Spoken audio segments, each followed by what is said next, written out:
Hello again in this series of my trip,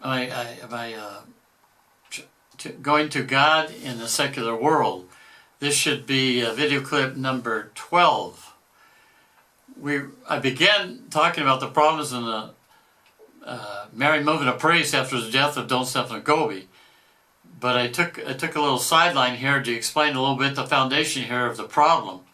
And maybe I'd like to continue a little bit to explain a little bit more of that problem.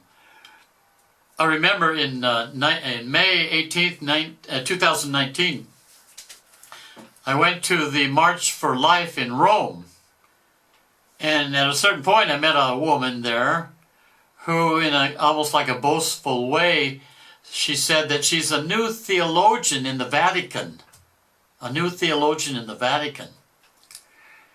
And 5 minutes later, I met a man over 75 years old. And we began to talk. He seemed like a real nice man, simple, gentle, humble. And I began to talk with him. And I discovered his name is Professor Joseph Seifert from Austria, a famous theologian and professor of theology and philosophy, who 2018 or 2017, I'm not sure what year, he wrote a dissertation to explain very clearly that the document Amoris Laetitia was totally outside of the teaching of the church, against the teaching of the church. Within about a month, even though he was a famous professor at that university for so many years, within a month from the directives from the Vatican, his bishop dismissed him from that Catholic university. And I met him. If you go to my website, you can find articles and pictures that I took with him at this March for Life. But I'd like to also here quote, I'd like to quote a few things from the messages to Our Lady of Gobi that talk a little bit about this problem here and with the priests. Talking about this great apostasy that St. Paul talks about in 2 Thessalonians chapter 2, verse 3, when he says, before the manifestation of the Antichrist, there will be the great apostasy, which we are totally in right now. And speaking about that, here's a message from Our Lady in 1973. She said, this is July 28th, 1973. She says, Our Lady said through Don Stefano Gobi, she said, these priests of mine who have betrayed the gospel in order to second the great satanic era of Marxism. It is especially because of them that the chastisement of communism will soon come and will deprive everyone of all they possess. Times of great tribulation will unfold. Then it will be these poor sons of mine who will begin the great apostasy. Watch and pray, all of you, priests who are faithful to me. In another message that Our Lady gave in February 2, 1976, she said, by your word, which will repeat ever more loudly, she's talking about the good priests, she's talking to priests, by your word, which will repeat ever more loudly and clearly the truth, which my Son Jesus has come to reveal to you. Do you see how many of your brother priests betray this truth in the attempt to adapt it to the mentality of the world, impelled by a false illusion of being better understood, listened to by more people, and more easily followed? And boy, Our Lady finishes with, listen to this strong statement. Our Lady says, no illusion is more dangerous than this.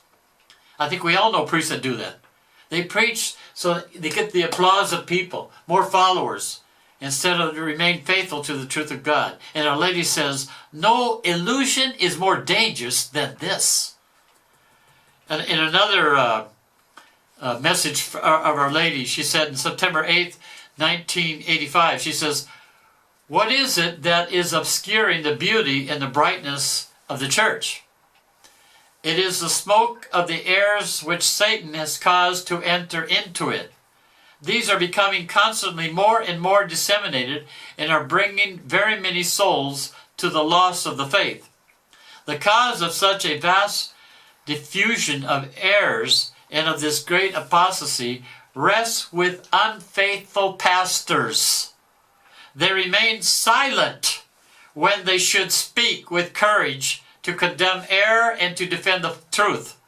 They do not intervene when they should be unmasking rapacious wolves who, hidden beneath the clothing of lambs, have insinuated themselves into the flock of Christ.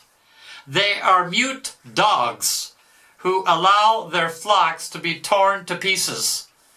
You, on the other hand, the good priests, must speak out with force and with courage to condemn error and to spread only the truth. The time of your public and courageous witness has come." That's the words of Our Lady on September 8th, 1985 to Our Lady of to Gobi. Here's another. She says in February 23rd, 1974, she says, "But the few priests who remain faithful to the unchanging truth of God will be the main instruments in my hands of Our Lady for the triumph of the Immaculate Heart of Mary before the second coming of her Son, Jesus Christ." She says, here's our message: "Behold, when everything will have come tumbling down, all that will remain will be the strength of their tears that will compel me to intervene in an amazing, terrible way, and my triumph will begin with these beloved sons, my priests." As I had said before, at least once, Our Lady explained that those who have greater responsibility can do greater good or greater damage. So the main fault, the main cause of the apostasy are the priests. But the solution to the apostasy, the triumph of the Immaculate Heart of Mary, will come from the few priests who remain faithful to the truth even to death. So everyone, if you're a priest, you remain a priest forever, in heaven or in hell. We all have our own vocation.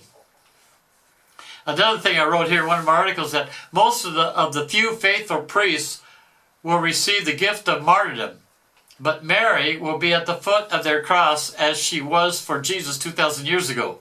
And here's the message of Our Lady, May 1st, 1994. She says, and even they, priests consecrated to the Immaculate Heart of Mary, in great part will be called to the ultimate testimony, martyrdom.